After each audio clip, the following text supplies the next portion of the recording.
This is Pet Life Radio. Let's talk pets. Welcome to the Human Animal Connection Show, where we believe we can communicate with all animals. Join us as we explore the 33 principles and healing methods of the human animal connection. As animal lovers, we know that you share our commitment to making the world a kinder place for all creatures. Together, let's embrace the transformative healing power of the human animal connection. Well, hello, everyone. We're so glad you're with us today because I have three fabulous animal communicators with me, and they are going to talk to us about communicating with animals who've passed on. And a lot of people, I know a lot of my listeners believe this already or excited about this, and some listeners are just not quite sure. And they want to hear some stories about how do these wonderful animal communicators know that this is true. They have no longer any doubt. They don't wonder if it's really true. And I have with me Karen Dendy-Smith, Julie Hurt, and Meredith Tullison, and they are the founders and directors of a wonderful group called the Animal Communication Collective. And they have had various trainings with various people. It would take too long to give the long introductions, but I just want to say that they're pre-approved. They're fabulous, and I know you're going to enjoy this information. So I just wanted to ask each of you to tell us a story, maybe, that what made you really know that it is possible to communicate with animals who are no longer in their physical bodies. So Karen, would you like to start us out? Sure. Hi, Jeannie. And thank you for having us. We're so excited to be here today. Yeah. And we love your podcast, by the way. Oh, thank you. So from my perspective, animals in spirit, I have to say that one of my early experiences with animals in spirit was through dreams. Mm-hmm. And it was early in 2000. So goodness, that's got to be like 24 years ago now.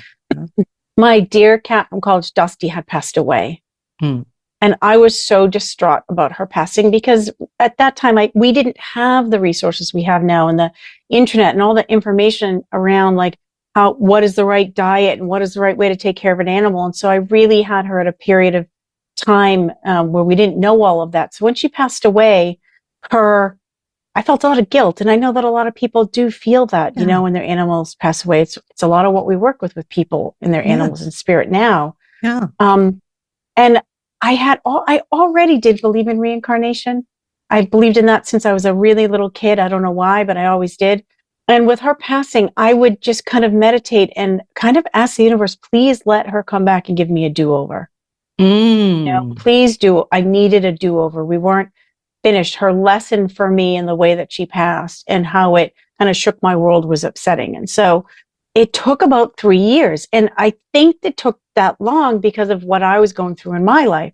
And one night I had this really crazy dream. Actually, I had the dream for a bunch of nights in a row, 2 or 3 nights in a row, where she was actually looking for me.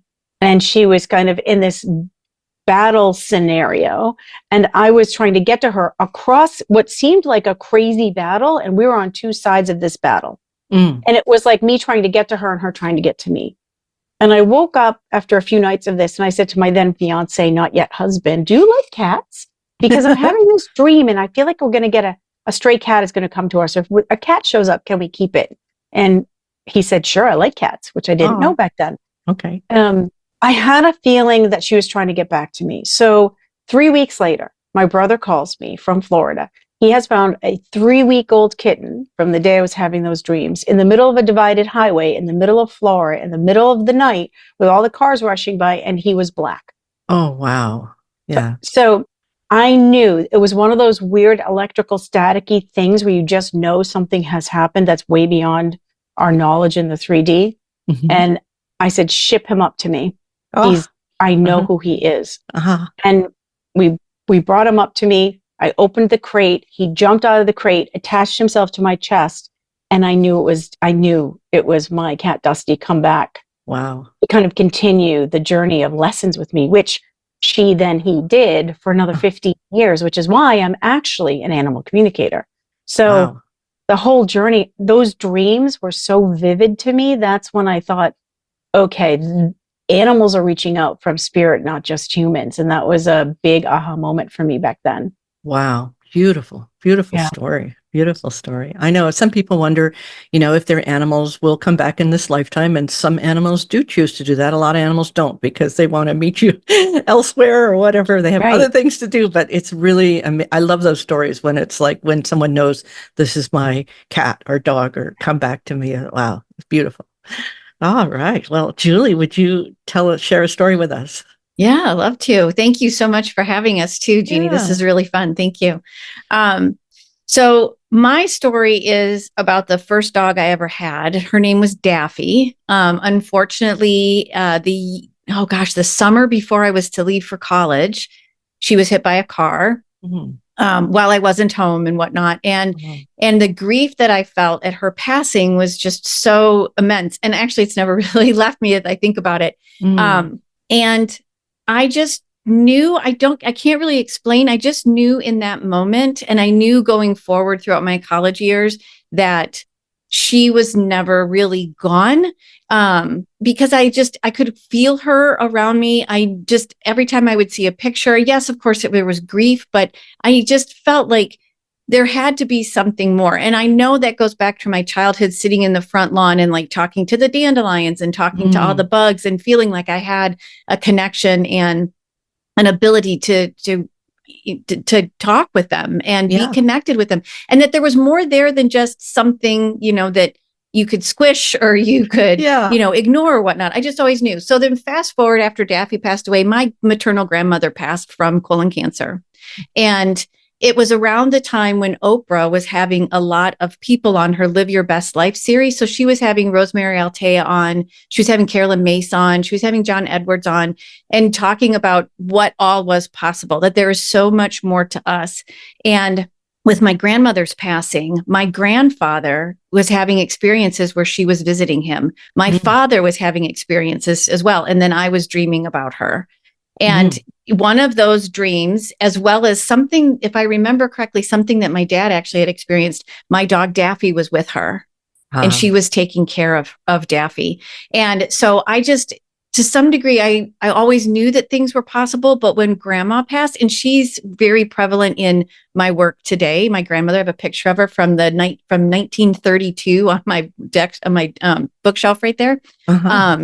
But I knew that when I found out that she was taking care of Daffy, I knew that everything that I had felt in like my heart center was absolutely true. And then I fast forward again, and another dog, I had two dogs pass within 6 months of each other. And at that point, I had someone actually say, you really need to study to be an animal communicator, in an effort to help me with grief. And then the messages that I continually get from them support. Like just a minute ago, my wind chimes ring just as we were getting started. And that's my girl, India, who's saying, hey, have fun, and just gives me these signs continually. So I've got a couple different experiences that all kind of melded together there. That's beautiful. Yeah. If we have time, I want to hear about your guys' helper animals that help you in your animal communication. So Meredith, would you like to share a story? Absolutely. So as you were asking this question, I thought, gosh, I have so many animals in spirit and I have so many experiences with many of them, but I was reminded of a story I haven't thought about in a while. Okay. So many of us who do intuitive work knew as small children that we had something going on, but obviously didn't have the tools to understand it. So I was raised by Siamese cats. I joke when I say that. Mowgli was raised by wolves. I was raised by Siamese cats. Before I was even born, my parents, engaged or newly married, found a Siamese cat on the side of a rural highway and took her home to their apartment where they weren't allowed to have animals, and hid her. And she truly was my parents' first child. I remember distinctly, her name was Miss Muffet. We called her Muffet. She was beautiful. And we have pictures of us putting her in, the dishwasher and in pots and pans. She raised 3 toddlers. She in 5 years, she really did. But I remember I was walking home from school. I went to elementary school, about 3 blocks from where I lived. And we were in a small town in Mississippi. It was no problem to walk back and forth.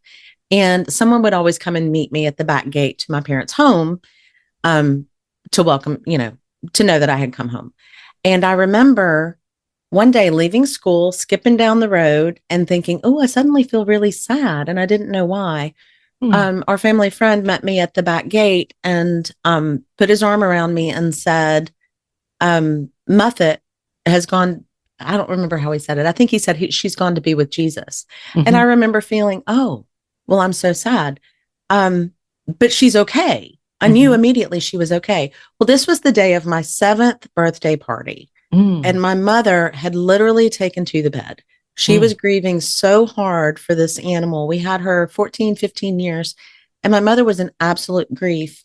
And there was a whole lesson in that around understanding the grief, supporting the grief, but also trying to encourage everyone to say, but it's okay. She's fine. So dreams were a very powerful thing for me, even as a small child, while I didn't recognize what was happening. And I realized Muffet was coming to me in dreams. I used to have night terrors about natural disasters and fires and abandonment, and no idea where all those things came from. But I would wake up from these dreams and I would feel the purring and the whiskers against my face. And I truly believe that was Muffet coming in to comfort me. She was like a sibling. You know, I grew up with her for the first 7 years of my life. She was a sibling to me. Beautiful. And in retrospect, she taught me a lot about the love of an animal, the grieving that happens when an animal passes, and how we can still be connected to them when they're in spirit and we're in body. Yeah, that's a beautiful story. I mean, our culture doesn't really quite understand the depth of grief when one loses an animal that's shared your life. You know, I mean, if you lose a parent or a sibling or something, people understand you need to take off work, but you lose an animal and it's there isn't an understanding that can be as profound as losing a family member. So, and I think but for all of you having this experience of being able to have a connection beyond death or through death or within death or however we look at that process. You know, I know sometimes for cats, they look at death as just going through a doorway. You know, they can be joyful. I mean, of course, they don't want to leave us, but they can understand that there's more and that it doesn't end connection. And we as humans have to catch up to what they understand. That's beautiful. So I want to ask you, I know in your training with animal communications, sometimes you work with animal helpers who help you in sessions that you're doing with clients. And for some of you, that might be an animal. I know for Karen, that's her cat that's still with her. And for others, it's an animal that's passed. And can each of you maybe tell a story of how an animal helped you in a session and who that animal is? Or tell us, Karen, would you start us out with that? Sure. Well, my helper animal, Princess Dia, as you can see, if you're on Zoom, if you can watch on YouTube or Zoom, there she is sitting. She came to help, right? Here we are. She came to help. And she came to help. So she actually sits here between my knees every day almost to help raise the vibration of my connection with animals. And I actually can invite her into a session with me when I'm having a hard time connecting with an animal or somebody's really emotionally distraught, and she helps like calm the energy around us and amplify. So she's quite an amplifier for me when she's feels like I need it and we need to get into that zone together. So in my heart, when I call on her, I actually feel her energy kind of surround me and come up on my left-hand side, interestingly. And I can actually see energetically in my head that she's putting kind of a light connection between me and the animal I'm talking to, especially if it's an animal in spirit. It's really fascinating to watch her help with that. Wow. But I do have to say I have another helper animal that I did not know I had initially. And this came because I also do medical intuition, energy, medicine work with animals. And if an animal's not feeling well, they'll kind of point me to the direction in their body where I can share information for somebody to bring to a veterinarian or an acupuncturist or an herbalist for their animal. And at one point I was working with an animal who was having a real problem in the middle of his body. And I couldn't quite get into where it was, but I knew it was in the middle there. And all of a sudden I had completely forgotten about him. I had this mouse when I was little. I mean, I'm talking like 5, 6 years old, and his name was Wow. Jimmy. Oh. I had one Jimmy Mouse in between 6 hamsters, all named Dennis and one Denise. And Jimmy Mouse showed up and actually said, "Let me go inside and I'll show you, because I'm small and I can show you how to go inside." And he actually brought me inside of the intestines, like into an area that was near another organ, so I could describe that area to the person. Mhm. And he just showed up out of the blue without me even realizing it. And so now when I'm in a medical intuition session, sometimes I'll call in Jimmy Mouse to kind of help me see the details. That's wonderful. That's Yeah. wonderful. Well, Yeah. I'm going to ask you if you want to ask your beautiful kitty if she has anything that she wants to add to this conversation. I'm going to let Julie tell her story, and then we'll come back to you. So, Julie, do you have an animal helper? Or tell us who it is and how they work with you. I do. And mine is in body too. Mine is my dog, Lucas, who is sleeping at my feet right now. He got up to bark, which he rarely does during when I'm in a conversation or when I'm in a session. He's got a dog bed under there. He curls up and lays right on top of my feet. Sometimes it really depends. That's one of the ways he uses to, tell me what we need to focus on, or like right now I need to stay grounded. So he's laying over my feet. If he's off to the side, we're good to go. And actually the three of us, Karen, Meredith, and I, we actually were on the Two Crazy Cat Ladies podcast on they were doing a celebration for a kitten that they had found a year ago. And just as we started to do the reading, and as my contribution began, Lucas started digging at the bed. And he doesn't do that unless he's saying, we're going to go deeper. We're going to go deeper. And so I let Jay and Adrian know, like, because they could hear it and they're like, what's that noise? I'm like, I'm sorry, that's Lucas digging. We're about to go deeper. And the three of us, we all had this really amazing conversation with their cat, Annie. But that's how Lucas he'll give me signals based on what he's doing, or if I need to do something for myself, or if I need to be mindful of what someone is about to go through, if you will, through the animal communication session. Mm-hmm. So that's one way that he helps me. Yeah, that's my wonderful buddy, Lucas. Thank you. Thank you, Lucas. Mm-hmm. Well, if Lucas has something he wants to add, you can let us know after Meredith tells her story. Yeah, it's wonderful in the human animal connection. We say that animals are communicating all the time.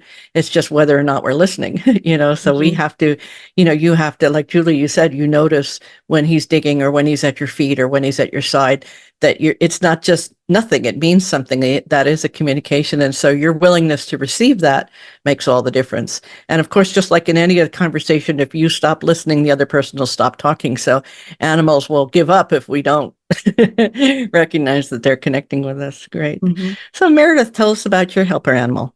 I actually have multiple helper animals depending on the situation.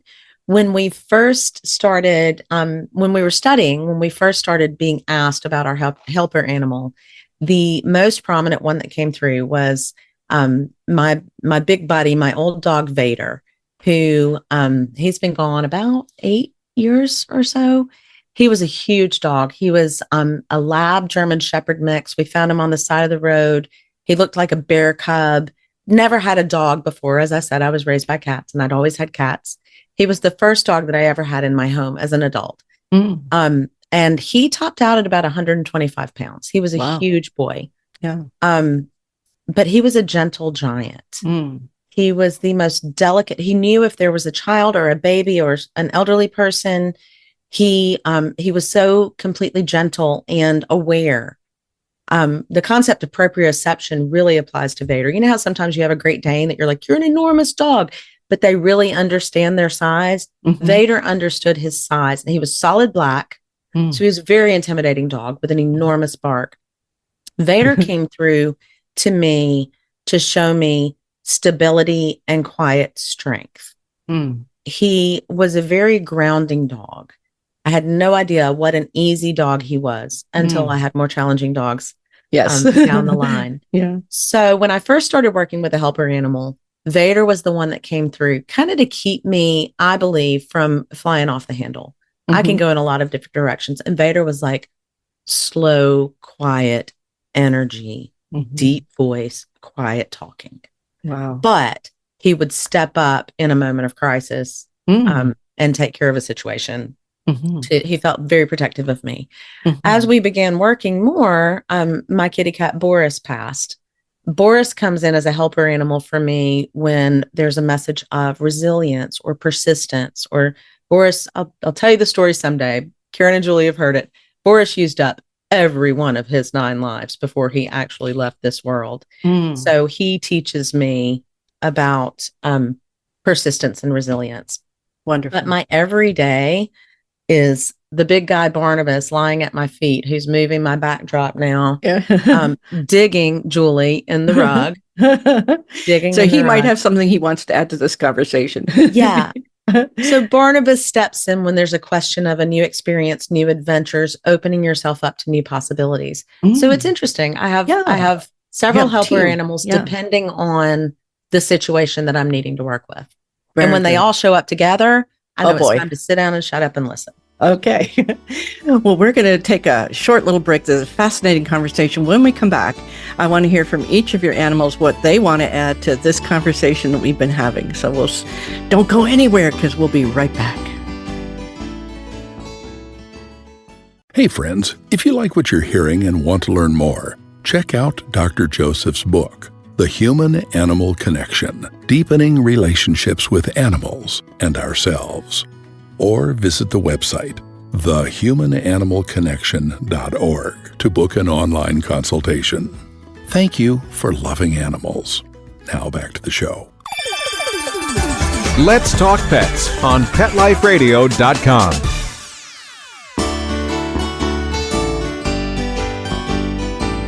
Welcome back to the Human Animal Connection podcast. We're so happy that you're with us today and that I have 3 very delightful animal communicators that are telling their stories about working with animals in spirit and about their helper animals that help them when they're in readings. And we just wanted to invite each of their animals to say something, and they might have something to add to this wonderful conversation that we're having and see what their point of view is. So, Karen, would you please remind us who your kitty is again, kitty's name, and what kitty would like to say? So my kitty is Dia, D-I-A, and I do call her Princess Dia, but her real name is Dia. Mm-hmm. And I was sitting here with her. She's purring up a storm, and her face was resting on my arm. And I asked her, "What do you need me to know right now? Why are you here right now, supporting us?" And she said she really loves basking in us enjoying the joy of our connection. For her, she's a really great barometer for me as to when I'm in that place and space of being really kind of in my joy and being grounded. And so she also reminded me now, it was more of a download, like a knowing from her, that what she's telling me is to continue to remember to move from a place of peace in order for me to keep my connection expanded. Wow. So wonderful. Yeah. Wise Dia. Yes, she is. Wise Dia. That's lovely. And Julie, do you have a animal that tell us the name of the animal and what they'd like to say to this conversation? Sure. So mine is my dog, Lucas, with a K, because he's just so unique and special. So we call him Lucas with a K. When I asked him, what do we all need to know for the greatest and highest good? What do your listeners need to know for the greatest and highest good? And it's interesting because it's going to tag team on to what Karen was saying. And for him, he was saying, just have fun. Oh. Mr. Lucas is always about having fun. And so he was like, let's just have fun. And then he said, we can all do this. We're all capable of communicating with our animals, of tapping into our intuition. So he's like, we can all do this. Just trust us and trust yourself, which the latter part has been just an ongoing message for me that he's been helping me with through a lot of different things. He broke my leg. That's another story. But this whole trust yourself thing. And then he suggested, he's like, can I give a little bit of an exercise? Sure. Yes, why would I say no? Right. So he said, when you take us for a walk, if we're talking dogs or even cats, if you're taking us for a walk with us. Don't walk us or let us walk you. Walk with us. Take the headphones out, put the cell phone down, and watch where we go, because we're showing you some really cool things if you would allow us to do so. Trust us, because there's a lot of really cool stuff out there y'all are missing, is what he's saying. Oh, Lucas, you are something. That is so beautiful, the notion of walking with us, whether it's in the house, walking with us with the kitties, or outside with the dogs. that is what the human animal connection is all about, is getting away from the model of owners and pets and rather viewing it as partnership with animals. So thank you, Lucas. That was lovely. And Meredith, you have a animal that would like to say something to add to this conversation. So we don't want to leave the animals out when we're talking about animal communication, right? Tell us, Absolutely. Meredith. So my dog Barnabas is lying right behind me, and Barnabas shares messages with me pretty consistently. The two most consistent, he's very, at the base, he's a pretty anxious dog, but he shows me to chill out. I can't tell you how many pictures I have on my phone when I walk in a room and find him flat on his back with all fours up in the air, on the sofa, in the middle of my bed, in the floor. It's an openness and a vulnerability that he exposes. That's a reminder to me. He also loves to get he's behind my backdrop here. He's scratching. He's a little fidgety. And then he starts trying to knock things down. He is frequently showing me, move this barrier out of the way, show your true self, and release some of this anxious, fidgety energy. Release it. Open yourself up to new opportunities. And it's a message that he shows me in a lot of different ways, pretty much every day. Wow. Beautiful.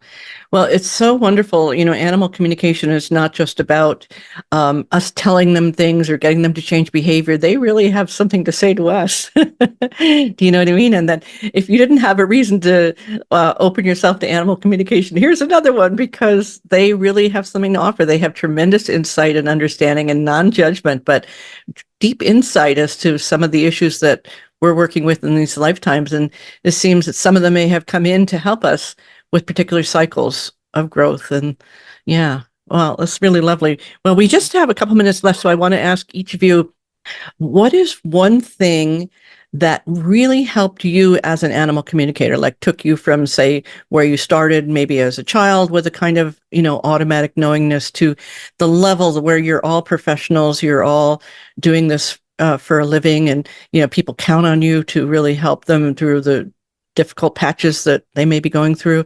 What is the one thing that really got you kind of, okay, I'm at a new level with this. I have a level of clarity. I have a level of trust. I have a level of peace and groundedness. So Karen, what's your one thing? I know it's not one thing, but just for the sake of conversation. Yeah. Well, I am going to just say, besides the fact that all three of us went to the same animal communication school, which was a very rigorous training, actually, with an amazing community. It's the Danielle McKinnon School.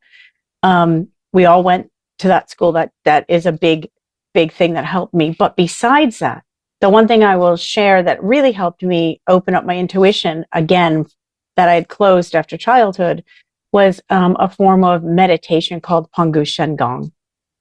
And I learned that back in 2000 when I wasn't feeling well. It actually helped me with a lot of health issues first. But it also worked on my nervous system. And over time, it opened back up my intuition. And the first thing that happened actually was I started hearing from people who were in spirit first. And then I started recognizing that the animals were showing up when I was doing my meditation practice, teaching someone else or sending energy to them. The animals were starting to show up. And I started realizing I was picking up the animals' feelings and emotions. And so that was a big shift for me, because the more I calmed and cultivated calmer, healing life force, the more I was in a presence space, which allowed me my intuition to get more open again and connect back in with the animals. So I'd say that besides the school, that was probably the biggest thing that helped me. Great. And it still does today. Yeah. And Julie, what about for you? For me, in addition to just trusting that this was really happening, there's also a form, for me, it was surrendering to it. I am not in control, right? These readings are not about me. The sessions are never about me. They're about the human that's hired me, if you will, and the animal as well, that's also to some degree hired me. And and just surrendering into that conversation, surrendering into this larger force that's at play here. and how can I best serve, and just allowing it to be, again, I'm not in control. And I know when I first started out training, it was like, oh my gosh, I have to get this right. Oh my gosh, everything has to make sense. And that's not always how it works. And there's always a reason why. So surrendering to this larger, whatever this is, whatever you want to call it, and stepping into it and kind of floating along with it, if you will, and seeing it where it takes you, has been, I'll just say, mind-blowing to me on a lot of different levels. I came from an advertising background where it's like I had to have data and proof points and the campaign worked and all this type of stuff. And now it's like, here I am, and this is what's going to happen, and we'll see where we go from there, and just allowing it. So yeah, surrendering. Beautiful. Thank you. Meredith. I'm going to say all the things that Karen and Julie said. Realizing that I always had and shut down for a long time, and then reignited whatever my intuitive feelings and abilities were. Going through the schooling that we went through, meeting these ladies, among many, many others, the sense of community is really what drove me. Mm-hmm.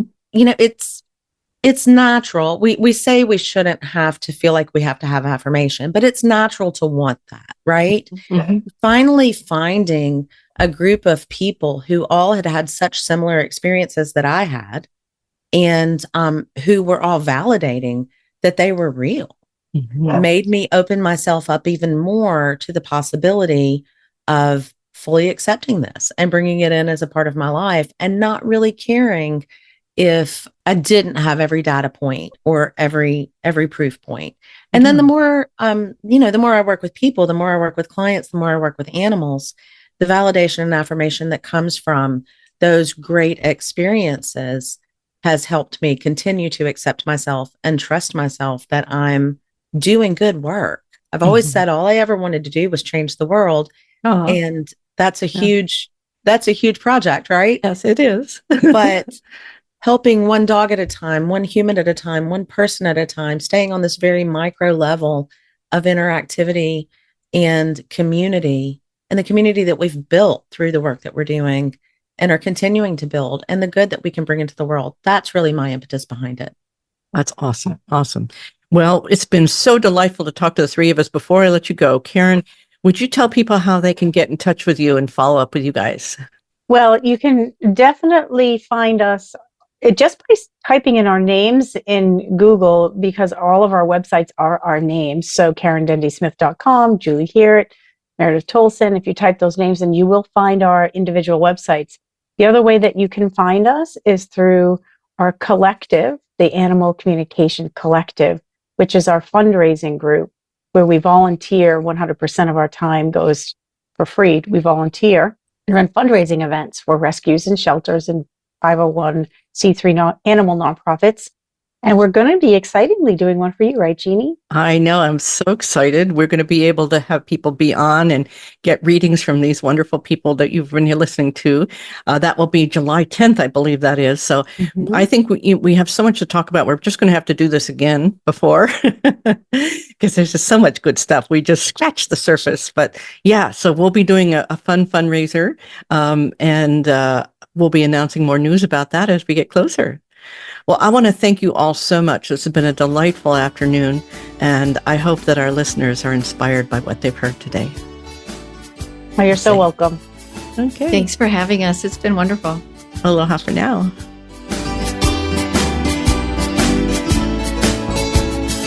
Thank you for tuning in to the Human Animal Connection Show. Please visit our website, thehumananimalconnection.org.